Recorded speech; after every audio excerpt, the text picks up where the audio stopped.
Hey, welcome to Authentic Influence Live. This is Anthony Chan-Smooth from Simple Creative Marketing.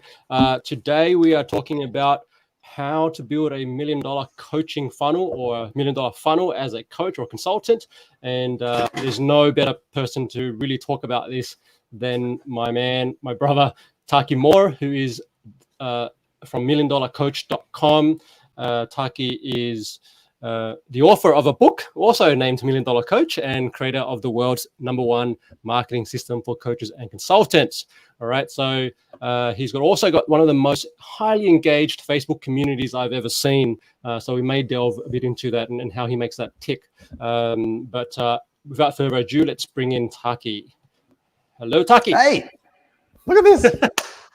Magic. Dude, thank you. I'm not good at naming stuff. So once company's called $1 Million Coach, $1 Million Coach, the book, $1millioncoach.com, the website.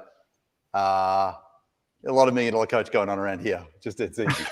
It does what it says on the tin.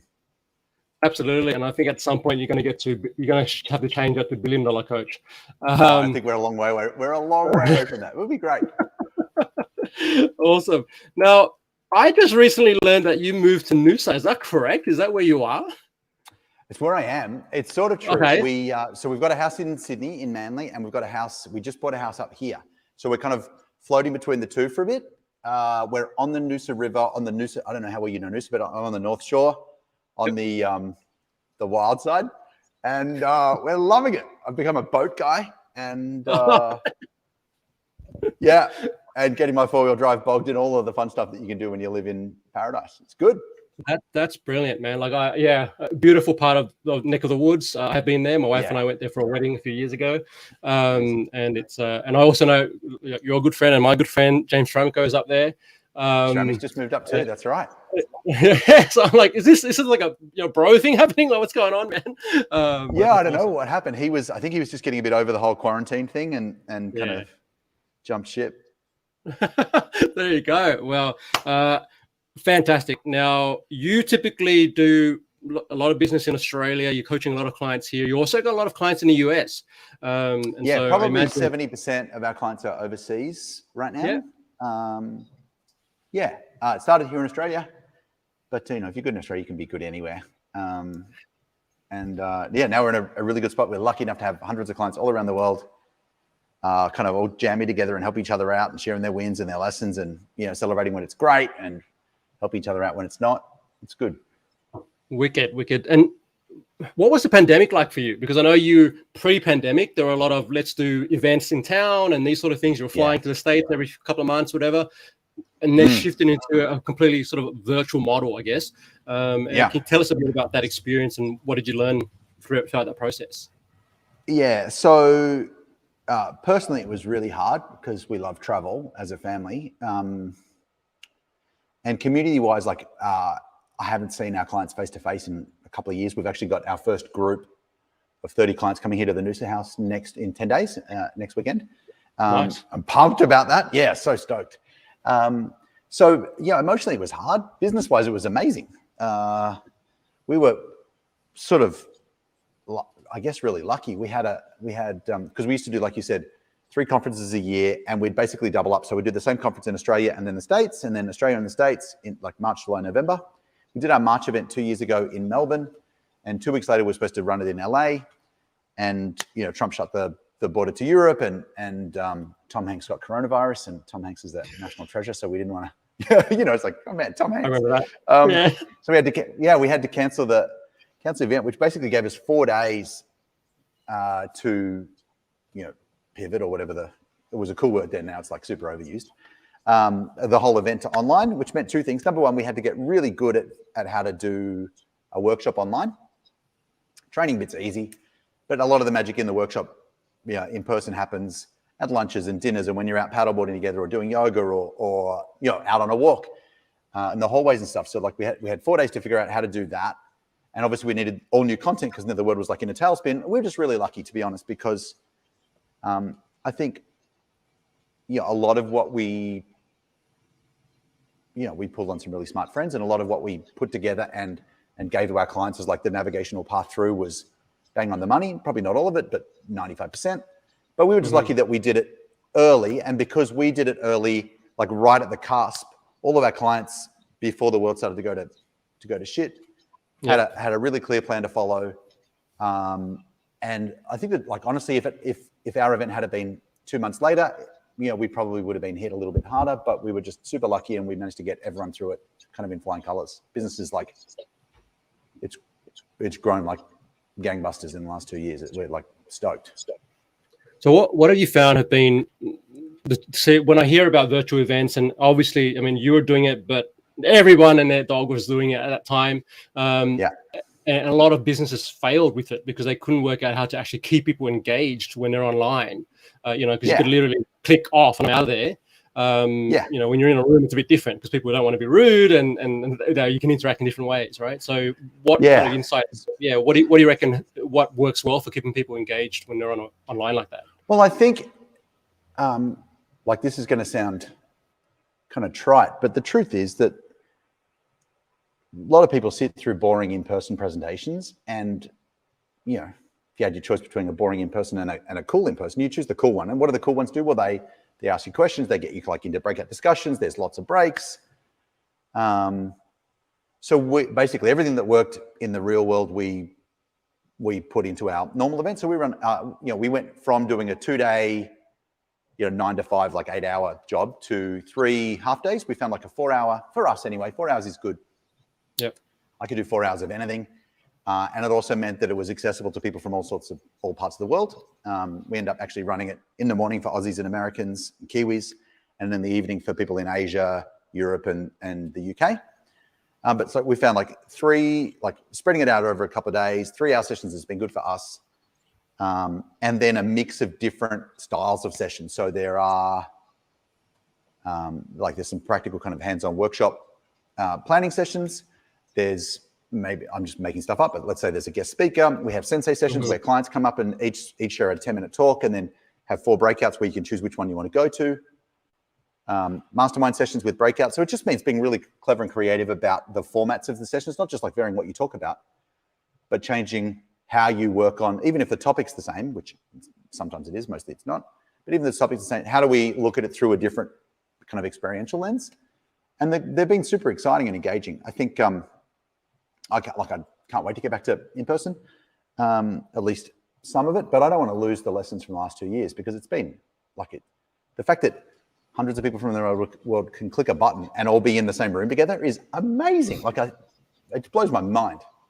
It's like teleporting. It's futuristic. Yeah, man. I was going to say it's Star Trek. It's like Star Trek. Yeah. 100%. All right, so let's talk through, sort of our listeners are in the B2B space. They're looking at, all kinds of different lead gen activities and whatnot, and some are doing podcasting, some are getting into webinars or getting out of webinars. Right now in February 2022, what's working, for you, for your clients? How do we build out a $1 million funnel? What does that look like? Yeah, so I've got a couple of things that I'm going to attempt to share on my iPad. I'm going to click one button. If it works, great. If it doesn't, I'll just talk it through, but I think it'll work. Sure. It worked. Yep. I love it when it works. How good is that? Okay. So this is this is built for a coaching or a consulting business. Obviously, people here, I'm sure, watching or listening, have different models. But I just want to kind of talk through a bit of an overview of what the the puzzle looks like when it's finished. Like a 1-minute overview of the whole thing. And then there's 3 things I think worth talking about for us today. Is that cool? Awesome. All right. I know one of them's highlighted this because I just stole it out of a workshop where I taught that thing. And I think it'll be really useful for us when we talk about Facebook groups and content. Okay, so what we've got along the top is we've got attract, how we get leads, convert, how we convert them into clients, and deliver, how we deliver results at scale.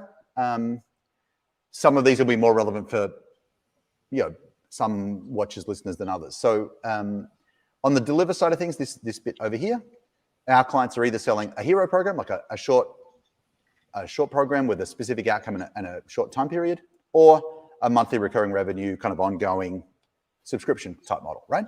Yep. So that's good to know, but we're here to talk about marketing. How do we get those clients? Well, we're going to sell them in one of 2 ways. We're either going to sell by chat using thumbs, Instagram direct messages, Facebook messages, SMS, WhatsApp, We also used a lot of kind of conversational email and LinkedIn conversations, but just think anything that's a conversation, not using your mouth, but using your thumbs or your fingers. Really good for selling entry-level programs, sort of sub 2K. Really good for booking calls for more expensive stuff. And I got off a call with a client today, Jerisha, who hasn't done a sales call for 8 months, and they're selling like a $15,000 program all through thumbs. Nice. So it's kind of cool. Yeah. So sell by chat or the appointment engine, which is really about how do we get people into a phone call. So that, like, if you just think we're going to sell people into something little or something big, we're either going to sell it by a chat or by a call. That kind of makes sense so far? Yeah, it does. I had a question around you talked about your client there. Is there a max? Is there a point or a sort of level where chat isn't as effective and you're better off moving it to let's jump on a call or let's do some other way of having it's a really interesting question. I used to think so, but I've just been really shocked. One of our clients has 4 salespeople in a chat team and 4 salespeople in a phone call team. The chat team sells like a $4,000 deal, and the phone team sells a $28,000 like over the course of a year deal. And the phone sales team keeps getting really upset because the chat team keeps selling the big thing by their thumbs. I've got a client who invests in and sells companies, and they did this is going to sound ridiculous. If I didn't know him, I would think they did $1 million deal over Instagram DMs. I just think it's efficient. People like it. I used to think it was just for little stuff, but I just don't believe that anymore. I've just seen it. I've been proven wrong too many times, so I've got to eat my words. Amazing. So sell by chat's amazing. And if somebody wants to learn more about it, they can just Google my name, Taki Moore, and sell by chat. You'll find some training that we did about it. I reckon for the purpose of this, we're talking about B2B, lead generation, marketing, and funnels. This piece here is really the funnel piece. This is like where do we take people to and what's the sales process look like? But the thing that we've been working on really hard for the last 9 months or so has been how do we simplify the marketing, the lead generation piece? And so we've got it down to 3 things under a track. We've got what do we do every day? What do we do each week? And what's one thing we can do each month? And I reckon this would be worth diving into. So is this you cool if I just riff for a little bit or? Yeah, man, go for it. Yeah, I'm right. I'm taking notes, man. Like, this is good. All right. So first up, what do you do every day? Well, you need to get new people into your world. You can definitely do it organic. You can definitely do it with partnerships and joint ventures and referrals. But honestly, the easiest way to get new people into your world is if you've got a really simple lead generation campaign that just gets people into email, Facebook group. I think we're in good shape. So we call it the 100 lead bundle. I got the idea from my friend Dean Jackson, who talked about what's the value of 100 leads. Like if you only had 100 leads for the rest of the year, how would you treat them? You treat them kind of different and probably better than you wouldn't call them your list or your database or, the herd, like some people talk about. Yeah. If you had 100 leads, you would set up a system to really, work out who's a now buyer, who's a future buyer, give the now buyers what they need to be able to move forwards and give the future buyers enough, education, motivation, nurture to be able to come to you when they're ready. So the 100 lead bundle is a really simple Facebook lead ad offering, so there's an ad offering a lead magnet, a cool free thing, a PDF or a book of some sort. It doesn't have to be a book, but just like some kind of useful guide. And then because it's a Facebook lead ad, it's most of the time that's how we start. Facebook already knows their name and email address. It keeps them inside Facebook, and then on the next page, we can just take them to wherever we want to go, whether that's to your group or it's to some kind of thank you page. But the nice thing about this is we're spending between $2 and $5 per lead, which is something that almost any business person could do. You could start with like $25 a day and then just grow it as it starts to work for you. But the whole goal is like, if we can get 100 leads in for between $200 and $500, and we've got a good system for knowing what to do with them, we're probably in good shape. Is this making sense so far? Yeah, absolutely. Okay, so 100 lead bundle, we run that every day. We just get new people into our world. And so our Facebook group grows every single day because we're running this little campaign. So that's pretty set and forget. You want to check your stats maybe once a week or so and just make sure and maybe change the images or whatever, but that just kind of runs. This is the magic. It's the simplest, most elegant thing I've ever, well, certainly that I've created, but that I've ever seen for getting, the people in your world, into whatever's next. And so it's a content plan for social media, and we use it literally everywhere. So email and Facebook group for us predominantly. We've got clients who run it on Instagram, clients who run it on TikTok, people who use it on YouTube. I don't do LinkedIn very much, but people use it on LinkedIn with amazing effects. It's really simple, and its job, frankly, is to warm people up and have every week people putting up their hands saying, I sort of want to get some help. So I'm happy to go into as much detail as you like. The big idea is that it's a weekly content plan. So every week has the same sort of structure, but the topic is different. So for example, you might talk about ads for a week and run the little campaign. You might talk about case studies next week, but the structure is the same, but the words are different because the theme's different. And it's a mixture of belief shifting. Actually, you know what? Let me just show you, dude, because it's going to be easier. One sec. Let me show you. Yeah, let me show you. I'm going to show you a page that's messy. I'll make it clean. We don't have to go into all the deets, but I think it'll be helpful. So let me see if I can clear a page a little bit. No, it won't let me clear a page. Yes, it will. Here we go. All right, so here's the big idea. Every week we pick a theme, like the triage call or like case studies or like running ads or pricing or whatever the topic is, right? And everyone watching this has got different topics. And then each week follows a really simple kind of pattern. On Monday, we shift people's beliefs. A lot of people believe this, that's why they struggle. Instead, if you believe that, this is what happens. Instead, think about it like this. And we're just kind of helping people think about a topic differently. On Tuesday, we raise their hands. We say, hey, I've got this cool free thing that'll help you with whatever the topic is of the week. Would you like a copy? People will raise their hands. You've seen a lot of this in our Facebook group. Hundreds of people commenting saying, yeah, I'd like the cool free thing, please, because everyone loves to collect cool stuff. And it's like one more piece they can add to their arsenal. So it's just getting people to raise their hands. Wednesday, we show proof. And I know you're a big case study guy. This is a really simple email or social post telling a client story. And there's obviously a structure for it that really works. It's very simple. But the whole idea is that on Wednesdays, we go, hey, when it comes to this topic, let me tell you a story about someone just like you who did this cool thing. Thursday, live video. It's Thursday today. I'm late for my live video, so I need to shoot my video. Friday. Wait. I'm not the reason for that, is it? No. It's all me, dude. I would never blame you for such a thing. It's meant to be done early this morning, and we just had one of those days. There you go. Okay. It's been a big day. On Friday, there's a call to action, and then on Sunday, we just say, hey, that video I did on Thursday? Would you like a copy? And so we just kind of offer people the replay of that thing. Does that kind of make sense? Yeah, I've seen that in action. And anyone listening to this, if you want to see it in action, join Taki's group, and you'll see it. Like it's a machine. Like you just do that consistently. Yeah, every single week. And what I love about it is a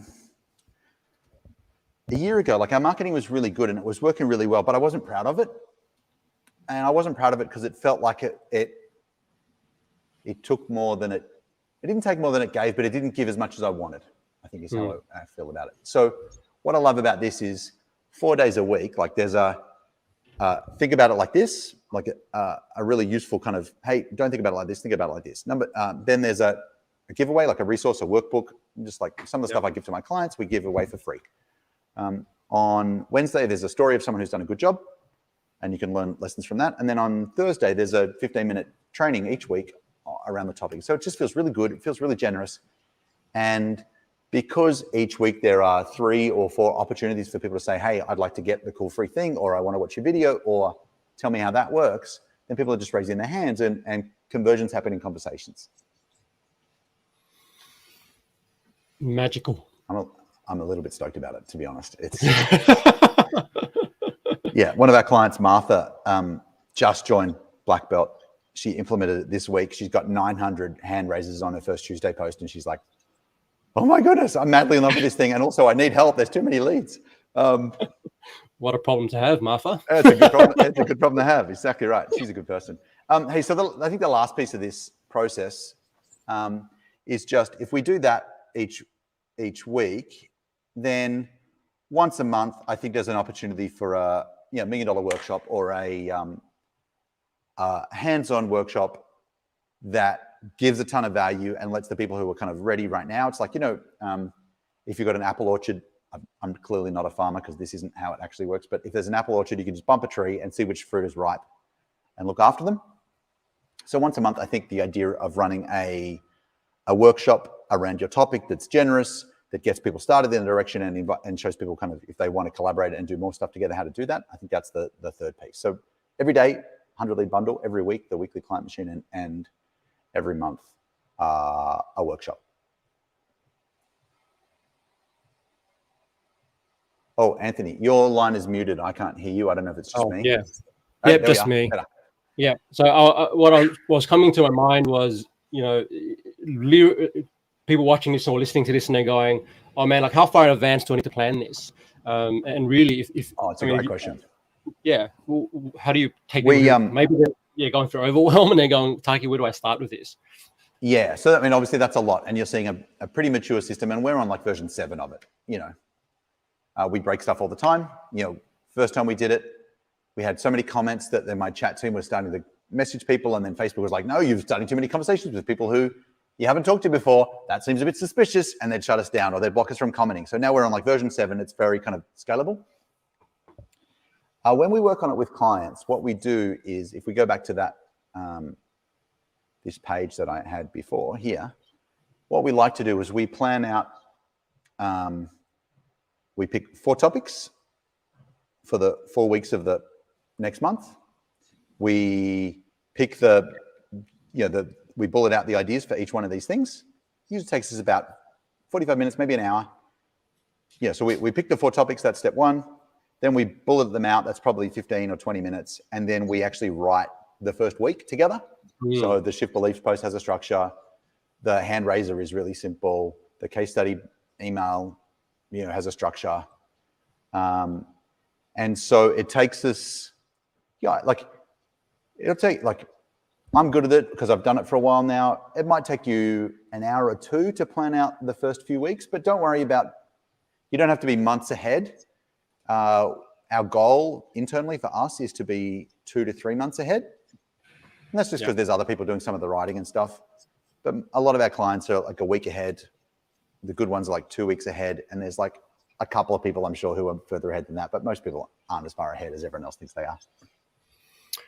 Really, really cool. I wanted to talk a little bit about selling by chat or sell by chat because I think what I've observed is that's something where a lot of coaches or consultants can get caught up on because they're like, "Oh my gosh, I'm so used to getting someone on the call. What if they have questions? I can respond to them right away."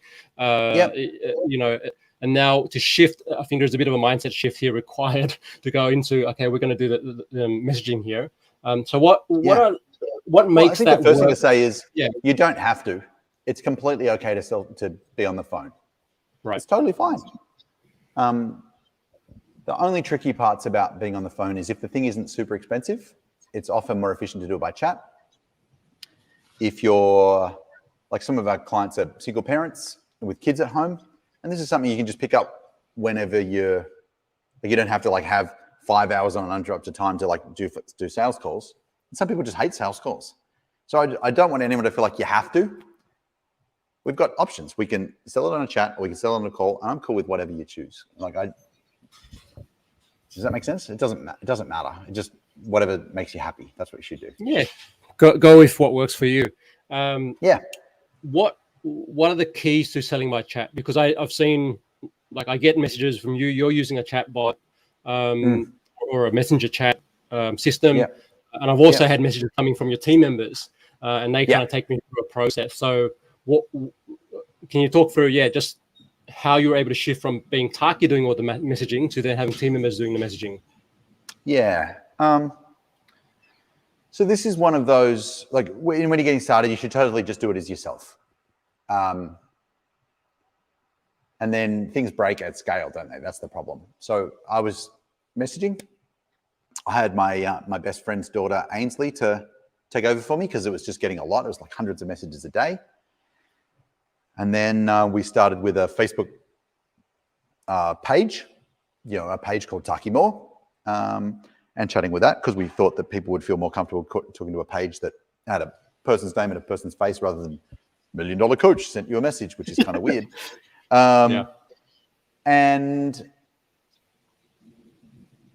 like, I think if you think about how you start and what's sustainable. So I think you start on your own because like on your own personal profile, because you can connect with people and it's easy and it's scalable and like it's easy and it's on your phone and it's just where you start.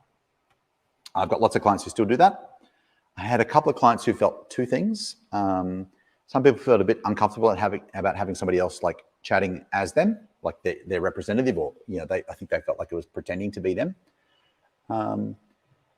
I never worried about having a representative like representing me, but your own personal inbox isn't built for that. It's built for chatting with your friends. And so when the volume grows, then you can't chat with hundreds of new people every day because Facebook doesn't like it. So then what do? You either send messages from your page, which is probably like long-term the most sustainable, scalable solution. But the page can't reach out to people. It can only respond to people who reach out to it. So into the chat bot, like they'll download a thing and then that starts a message with the page. Or you have team members come in and chat as themselves. And so, Roxy and Cam and Radu on our team, they've all got a profile that is, Roxy black belt, Radu black belt, Cam black belt. That way it's separate from their own personal page, which is nice for them. It means, they can actually have a real life. And it also means that if they ever choose to leave, then, the business keeps the account asset. Honestly, if you're watching this and you haven't ever sold by chat before, you start on your own. You don't need to worry about somebody else doing it or your page. Just do it yourself. Yeah, good advice. Let's talk about case studies. That was a long answer to a really simple question. I apologize. That was a really long answer. But look, there's people wondering.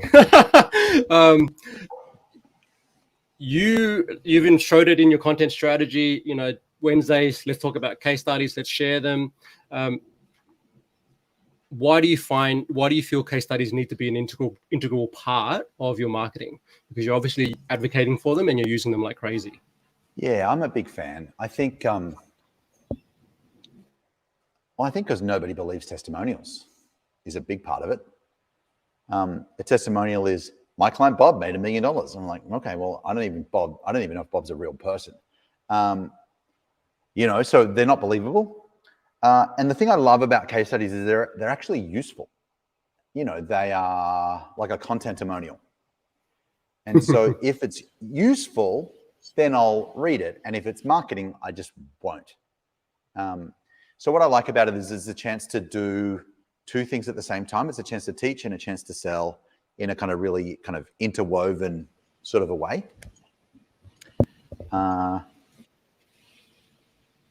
Yeah, I just like them. I mean, they're super easy to write. They're really useful. People love to see what other people just like them are actually doing and what it looks like in the real world. Yeah, when I say it's marketing and when a client says it or does it, it's true because it's a real person. So I don't think that's why. I just like them because you don't have to be all hypey and emotional. They're just like, here's this person. This is their situation. It was hard because of these reasons. Here's the 3 things they did. Here's a bit about how they did it. Here's the result they got. Would you like some help too? It's easy. It's that easy. A common challenge I get, or when clients come to me, their question is around actually getting their clients to agree to giving case studies. Whether they're too busy, they can't jump on a call, whatever it is. How do you sort of address that? I see for Yeah. you, like what's been working for you in terms of collecting case studies consistently? Yeah, so we do something every month in Black Belt, one of our coaching programs, where every month we interview a successful client, someone who's implemented something in a really clever way, or someone who's had a really hard time and popped out the other end. And we're doing it because they're going to share a transformational story, which inspires all of our clients. So it's amazing from an emotional connection. I'm in the right place, and these guys, this stuff really works point of view. But they're also really cool for our clients, not for marketing, but for our clients, because they can see how a real person just like them has taken Taki's words and kind of Creole scribbles and turned them into a real thing. And they'll get to see the nuance and, well, I applied it like this. And it's just really useful. So every month we do one of these interviews. And I'll show you, let me bring it up here. I'll show you the framework we use. Here we go. All right, so this is an old worksheet with old fonts, but I still use it almost every month. So we interview a person, and it's by the way, this is Taki's very long, over-explaining way of showing how we get case studies. Is that okay? I'll tell you how we use them in a sec. I'll be quick. Love it. Every month we interview a client. That's the short answer. We interview a client, and it's a 3-act play. Frustration. Frustration, what was going on for them, fix, what they do about it, future, how does this apply to everybody else who's watching? So it's like, who's the person, this is Bob, he coaches accountants. These are his top 3 problems. If he didn't fix the problem, here were the impacts. Yeah, both business and personal. Framework, what are the 3 things that they implemented from working with us that have made the biggest difference? Just like an overview, a couple of minutes. And then we just dig into the 1 and the 2 and the 3, and we learn we spend 10 minutes on each one, and we learn how they did it. It's super useful. Then what was the results? What was the happy ending? Like both business, and how did that affect you personally? What have you learned? If there were 3 things you could teach other black belts, what would that be? 1, 2, 3. What are my first steps? Do this, then do that, and then do this. And then if there's any kind of other resources that link to this that other clients might find useful. So every month we do one of these interviews. They're super fun. As the coach, you get to celebrate with a client and hear all about the juice that sometimes you miss because people will post this much in a Facebook group, but over an hour you've got a lot. Mm-hmm. And then those interviews go to our writers, and the writers write content from them. So that's the main way we get them. Every month we do a wins post in our group. Let me see if I can find something here. Give me 2 secs. Yep. Hope you don't mind the show and tell. I just find it easier to show examples. I love it. Okay, so all right, so this is the first 2 that have popped up. It's not the one I was looking for, but it'll do. So this person, Anna, just joined Black Belt and paid for a Black Belt in whatever it is, a month. And so there's 21 comments, one of which will be someone on my team saying, congratulations, that's amazing. What are the top 2 or 3 things you did, and how has this impacted you and your business? And so that's really, we need a before, here's my problem, here's what I did, here's the result, just to make a good case study story. So every time somebody shares a win, we'll ask. And then if I go, hang on 1 second. Oops, wrong group. Black Belt, January. Sorry, dude. All good. I clearly don't know how to work Facebook, which is. You got too many groups. I got a few groups, dude. I know where to find it. Here we go.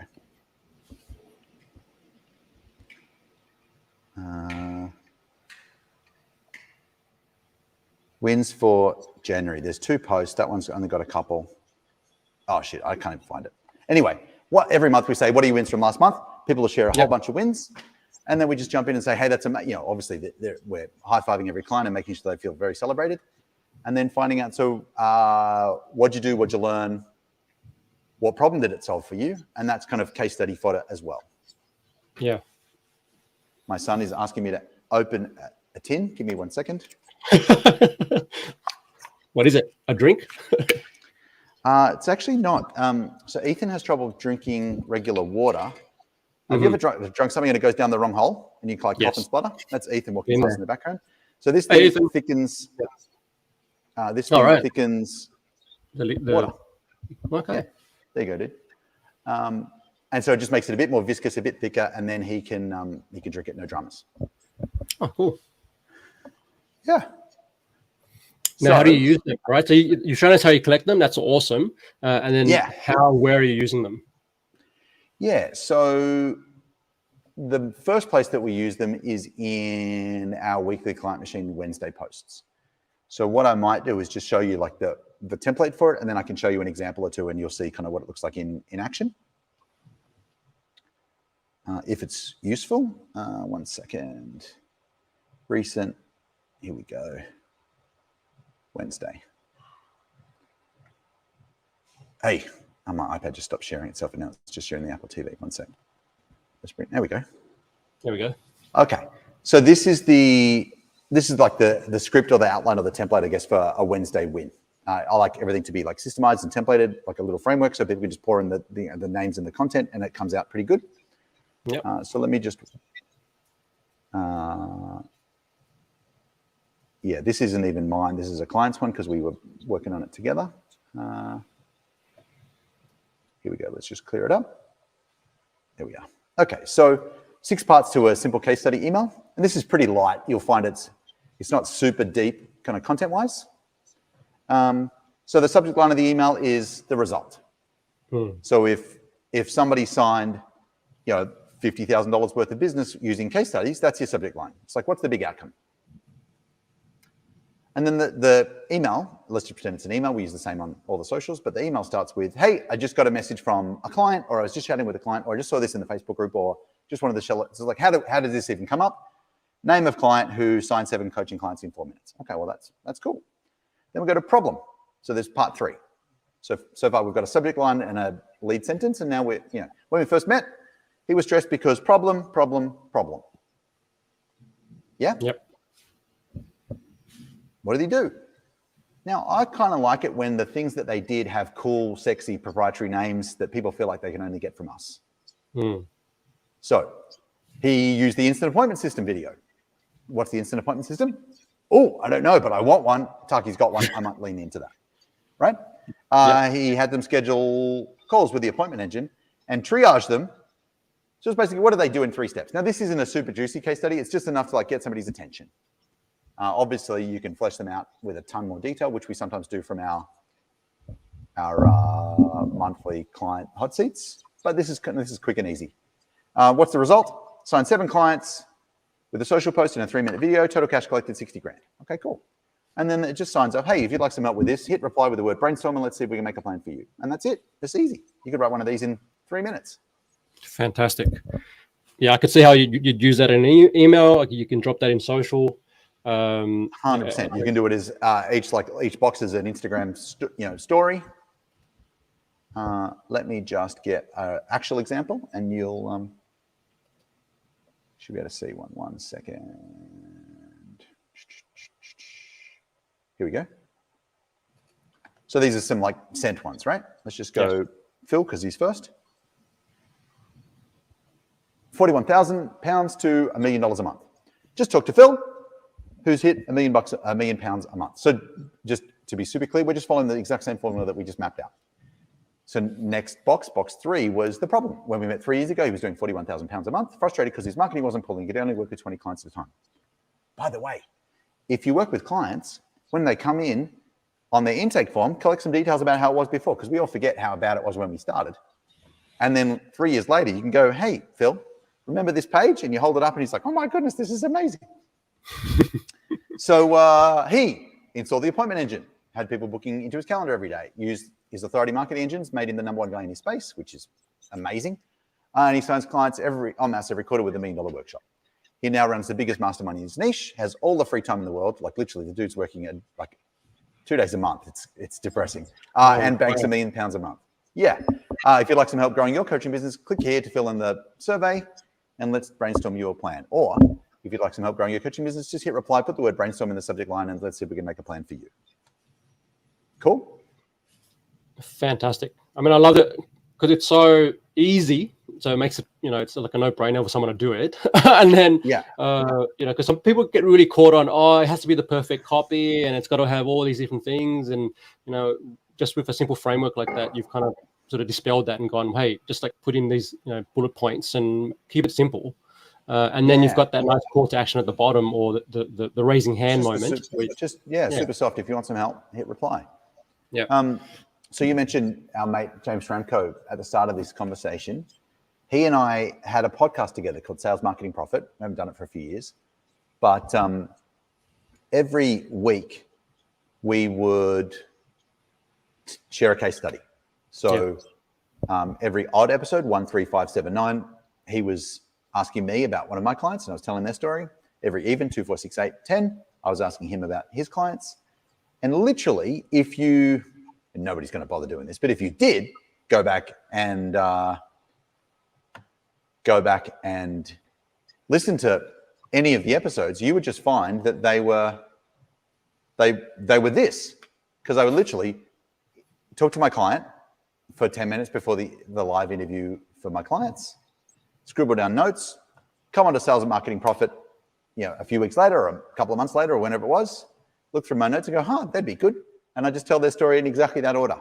And so it's kind of a nice structure for extracting it, but also sharing it.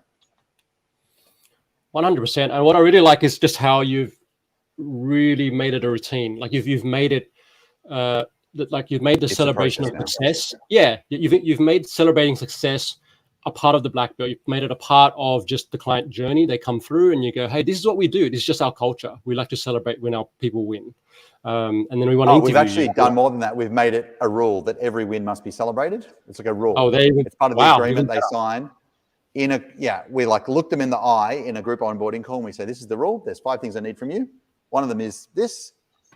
And we say, so when you have a win, you put a win in square brackets, type the word win in all caps. Tell us what you did so we can give you a high five. Tell us how you did it so everyone else can learn. And so it's part of culture. Every Friday we have a Finish It Friday post, which is what are your wins for the week? And people share them.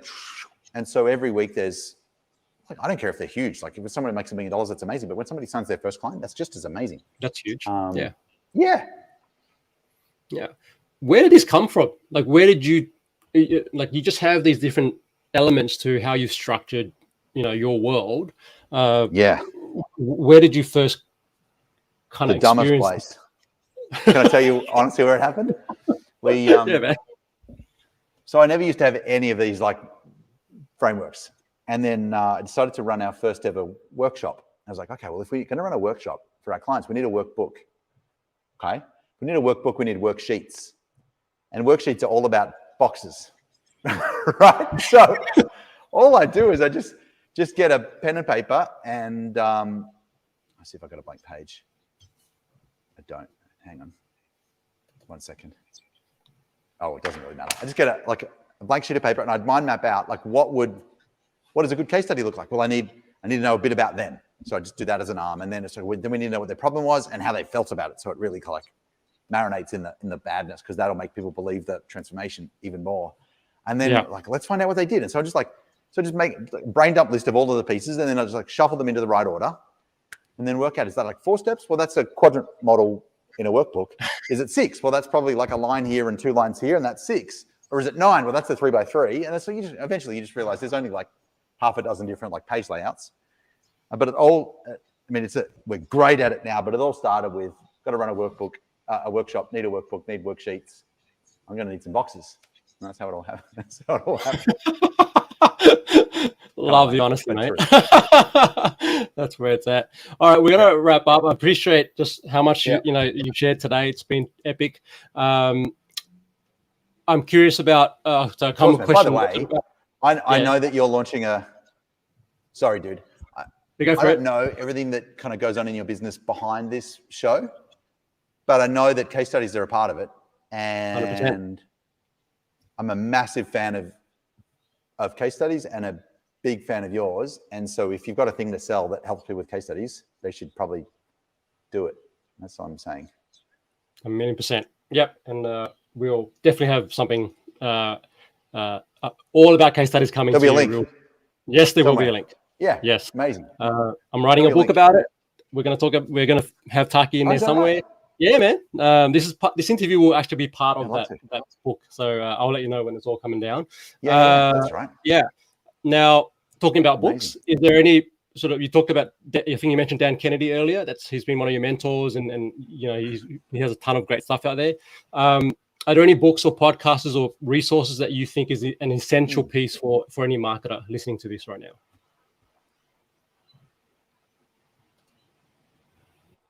Yeah. How about an oldie and a newie?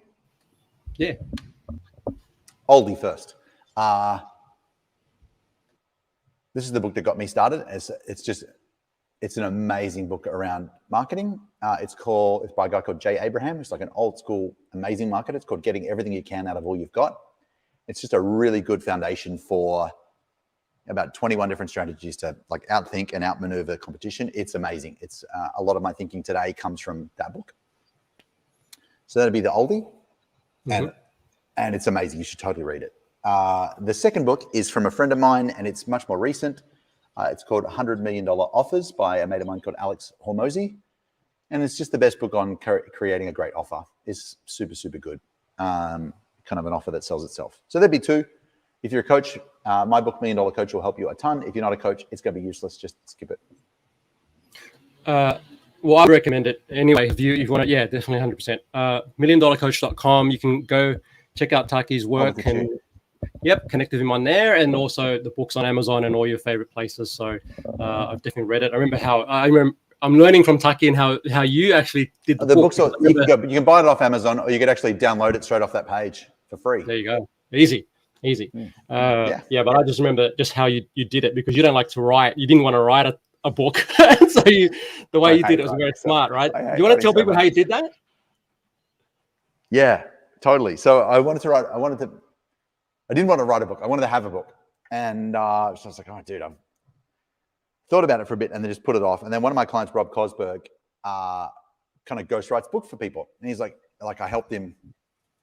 We took his sales process from like 20% conversion to, much, like a lot more. And he's got an amazing business. And I can't take credit at all. Rob's a really smart guy. But anyway, it helped him a lot. Hundreds and hundreds of thousands of dollars of extra money. And he was like, just to say thanks, could I write a book for you as a gift? I'm like, that'd be awesome. So now it's gone from an idea to a thing. So we get all started, and he's like, okay, so the next step is for you to talk to the ghostwriter. I'm like, okay. So it's like the day before, a few days before. And I said, hey, so Rob, how does this work? Does he like interview me? Or he goes, no, it's more like a presentation, like TED Talk style. You just like deliver each chapter. I'm like, that feels weird, like presenting to one dude who I don't know. Could I invite some friends? He's like, what do you mean? I'm like, so I just sent an email to my audience and just said, hey, got to write this book. There's 3 big sections, going to attract, convert, deliver. I hate writing. I feel awkward about like talking to this one person, my ghostwriter. I'll make you a trade. If you come and be part of my audience, you promise to interact well, you can get all of the stuff before it goes into the book, and I'll feel better because it's like a trade, right?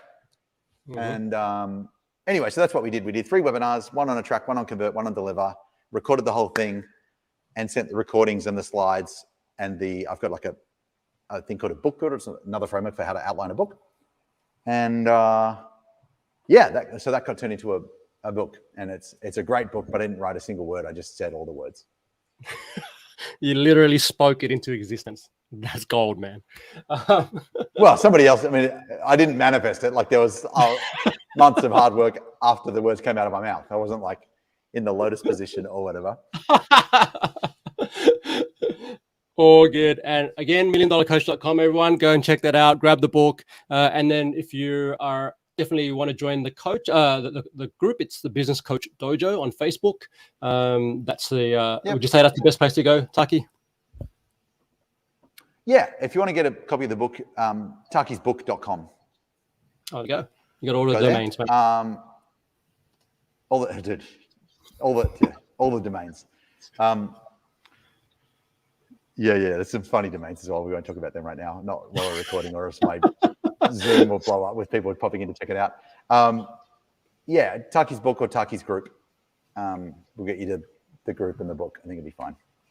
Love it. All right, man. So let's wrap it up. Now, you set ambitious goals. Last year, I just wanted to close off with, I think last year you set, what was it? The goal was to achieve, or was it last year or the year before? You wanted to help 100 coaches to crack $1 million. Was that right? Almost. Yeah. Yeah. Close to. So every year we go through a process like you're supposed to, where you set your goals for the year ahead. And honestly, I always felt they were a bit bullshit. Like you'd set the goal because you're supposed to, and you're meant to get all excited and inspired by it, but I never did. I was like, okay, well, I've done that. And it felt like about as emotional as like tying your shoelaces. Like, I was like, okay. And then I read some stuff by Alex Sharfin, and he was talking about his like strategic planning process. And one of the questions in it was, what's the one number that if you hit it, I can't remember the words, but like what one number that if you hit it, everything else would be easy, or it's like the number that would make you successful, or whatever it was. And so I was thinking about this a little bit. It's like, because most people would count like number of clients or amount of money, and the number of clients is kind of interesting. Money is, we've got enough. And so I was like, if we could get 50 coaches to $1 million a year, like that's the one thing that would just change everything. Because like, it's an amazing thing to do. It would show that the stuff actually works. It would mean that all of the blood, sweat, and tears we put in over the course of the year actually turned into an outcome. And, financial byproduct, marketing gets really easy. Sales gets really easy when you just said, hey, we've got 50 people to $1 million a year. Do you want to be next? So we worked our ass off, dude.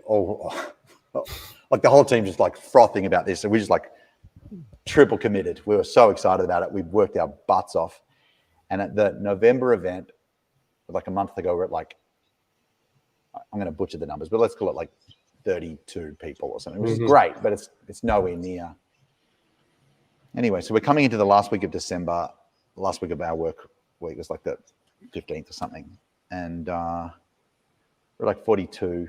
And then it crept up. And like over the course of the week, they just kept coming in. And the second last day of the year, we got to 49. And I was just emotionally spent. So I walked down the beach and I shot this Facebook Live video called, and the title was "We Tried and I Failed." I remember that one. This is the goal. I really cared about it a lot, and we didn't hit it. And I was just like, really proud of what we did. And like a friend said, "Oh, don't worry, Taki, it's a better story. We'll come back harder next year." Or anyway, I was just like gutted. And the next morning, I'm sitting on the toilet on Facebook like an idiot on my phone. And I get this message from Sylvie McCracken, one of our clients. She goes, "Hey, Taki, guess what?" I'm like, "What?" Obviously, she didn't know I was on the toilet because that would have been gross. She goes, "I just talked to the accountant. We hit $1 million this year." And I was like, "Fuck. Do you know what this means?" And she goes, "Am I number 50? I'm like, "Yeah." And I just burst out in tears on the toilet. And so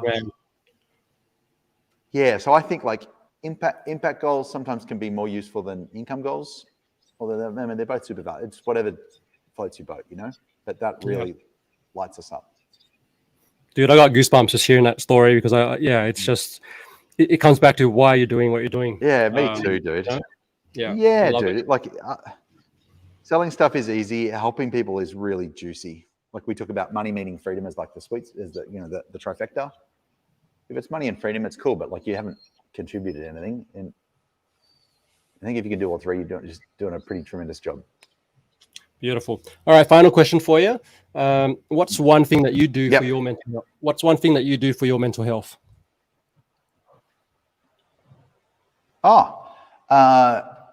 Dude, I do quite a bit. I get in the water every day. Minimum, it's the pool, but it's almost always the ocean. Even if it's just for a couple of minutes. I'll tell you one that most people don't know about me that I do for my mental health every day is I nap like an absolute champion. All right. When you're at school and you're like, you've got an assignment coming up and you pull an all-nighter and it's really hard. Yep. I think about that when I don't take a nap, like pulling an all-dayer. It's like, I pulled an all-dayer today. I didn't have a nap. Is that at midday? Have you got a favorite time to do that or just when you feel like it? It's usually between 2 and 4. I'm getting a bit old, man. So between 2 and 4, I start to flake a little bit. Yeah. And I